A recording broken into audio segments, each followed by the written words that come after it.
Gua kedatangan tamu nih. Yang awalnya langganan di toko gua, sekarang udah jadi sahabat gua nih. Bro Abdul Haris. Apa kabar, bro? Baik, bro. Thank you nih udah mampir lagi ke Bandung, udah 3 kali kita ketemu ya. Kalau ke Bandung sih kita happy aja. Iya, senang aja. nyantai-nyantai Apalagi lihat jam baru ya. Iya. Cuaca sejuk ya. Waduh, kita ngomongin cuaca. jam. Kalau untuk outdoor ngalahin Bandung deh. Iya. Kalau di Jakarta kita outdoor, panas dikit kita ke dalam nyari AC. Keringetan kalau Iya, di kalau luar Bandung ya. nggak ada kejadian kayak gini. Kalau Luar Bandung biasa. ngapain kebanyakan di luar ya. Makanya di Bandung outdoornya laku. Iya. Karena cuacanya, waduh ini susah dibeli deh cuacanya. Bisa. Kayak gua ajak lu ke tempat ini nih. Iya. Ini nggak ada di Jakarta nih. Nggak ada lah, ini keren banget nih lu ngajak ke sini nih, keren Jadi banget. kita lagi ada di Nara Park di Cumbuluit, Bandung. Kita lagi mau ngomongin jam. Nah, biasanya kan lu interview gua, bro. Sekarang balik gua yang interview lu. Siap. Kita kan mulai kenal dari jam Homai. Oke. Nah, kalau gue boleh tanya, lu kan bukan orang yang nggak mampu beli jam yang ratusan juta, bro. Kenapa lu mau beli jam Omas yang harganya paling cuma 1, 2, 3 jutaan, bro? Oke. Nah, kenapa tuh? Ya, yang pertama selain gua penggemar jam, ya, gua jam suka apa aja. Ya memang kalau ada suatu keberuntungan bagi gua kalau gua bisa beli jam branded, ya kan. Tapi bukan berarti untuk jam-jam yang lain gua juga nggak melihat. Nah ternyata gua beruntung kenal Bro Handi yang memperkenalkan gua jam Homats, ya. Awalnya gue cuman ngeliat lucu-lucu nih, kok ada Pepsi bezel lucu gitu, ada jam Pepsi bezel lucu, pengen nyobain gitu. Nah itu awalnya ketemu Bro Handi, tapi ternyata setelah gue dapet jamnya, ini contoh gini, gue pegang jamnya, ini luar biasa, gue surprise, ternyata jam ini gila. Dan kelebihannya apa, gue beruntung gue diperkenalkan jam branded terdahulu, jadi gue tahu ini kok jam gue sama jam ini kok hampir sama dan hampir nggak ada bedanya gitu kualitasnya. Gue bukan bilang nggak ada bedanya, pasti ada bedanya, tapi intinya looks like mirip banget gitu, dan buatannya itu nggak ngasal gitu, bro. Jadi gue kembali lagi, pertama karena quality produknya sangat bagus, sangat halus, ya. Kedua, bro, ya udah pasti harganya kaget gue, gokil. Jadi harga 1 juta 2 juta gue udah dapat kualitas kayak gini. Ini gue agak surprise. Jadi makanya karena bilang even gue udah punya jam-jam branded, ya mungkin pertama gue tahu jam branded seperti apa, gue dapet jam ini, jadi gue bisa tahu kelebihannya kok mirip. Mungkin kalau gue nggak punya jam branded terdahulu, gue nggak menghargai jam ini. Iya, betul. Tapi karena gue diperkenalkan lebih dulu, misalnya gue punya GMT Master keramik, pas gue terima yang ini kok hampir oke lah. Hampir sama kualitasnya. Dan harganya 1/100-nya. Iya. Nah itu mungkin gue awalnya punya jam homemade, dan akhirnya gue karena gue suka jam, ya gue akhirnya gue pilih-pilih, akhirnya gue sekarang punya koleksi dari Bro Handi. Iya, Salah satu itu. Thank you juga nih untuk Bro Haris. Jadi udah langganan, dia udah beli lebih dari 10 dari gua. Iya, betul. Macam-macam model dan semua, bro, kualitasnya gimana menurut lu? Semua kualitasnya tinggi ya? Iya. Mungkin gini, gue 10 jam itu bukan berarti gini. Gue nggak kalkulasi value, ya. Value-nya mungkin ya tetap ada value-nya, tapi gue merasa gue punya jam 10. Itu bagi gue pribadi memberikan efek psikologis yang bagus, karena kepuasan. Gue ngeliat jam itu pikiran gue tenang karena kita suka jam. Jadi ada keuntungannya, gue punya jam Homats, gue buka box gue karena banyak, gue lap-lap itu asik banget.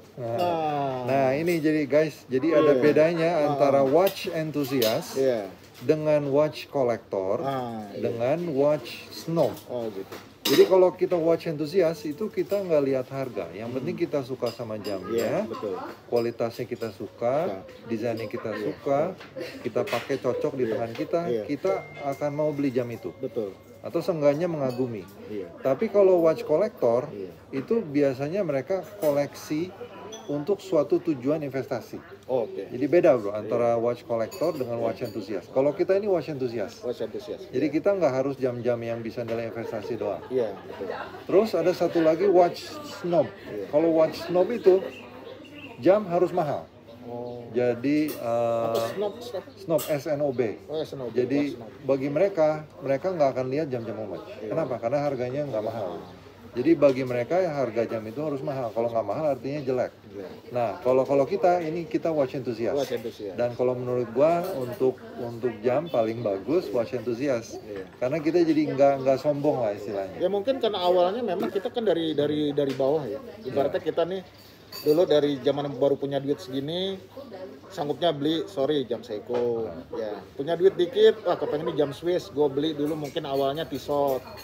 Punya rezeki nambah lagi dikit, gue beli Tag Heuer. Nah temen gue mana senang gue beli Rolex dong.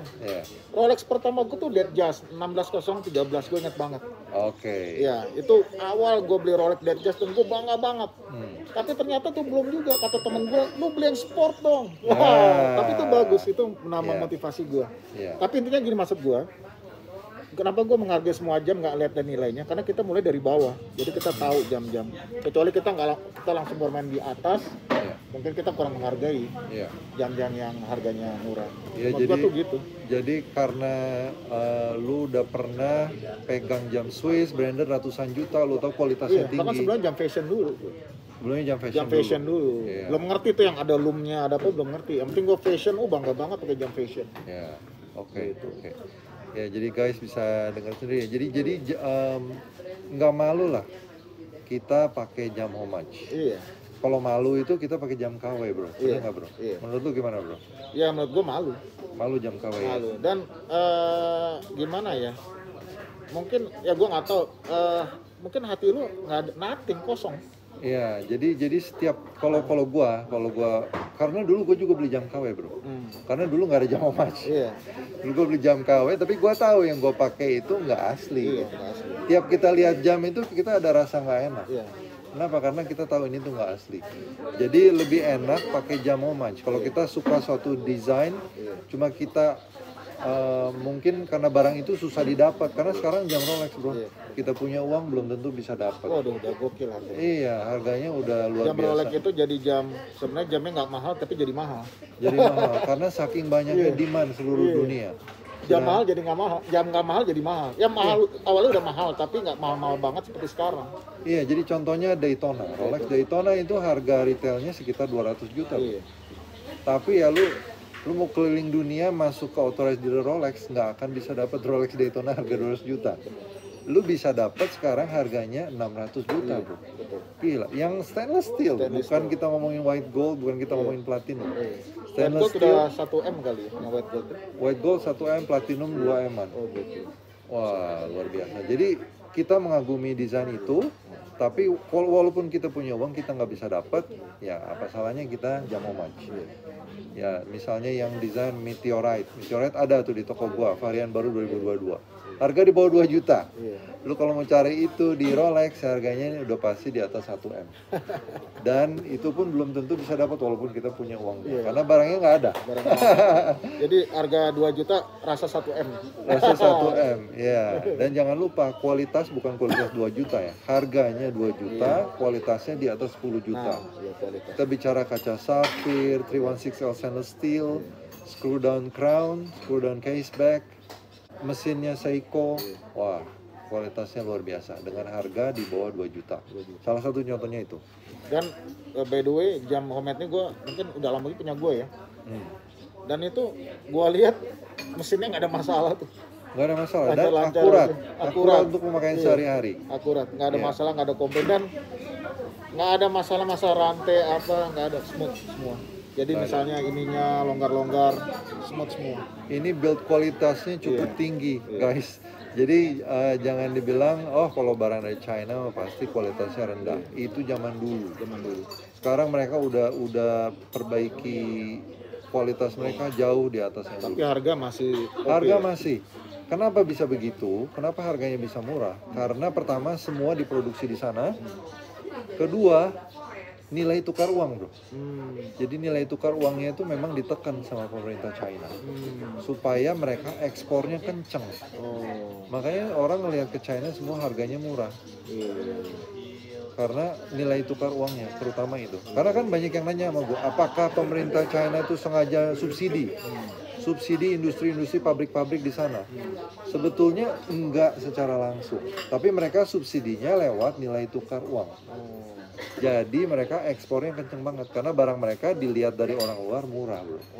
Jadi gitu. Makanya ini kita manfaatkan.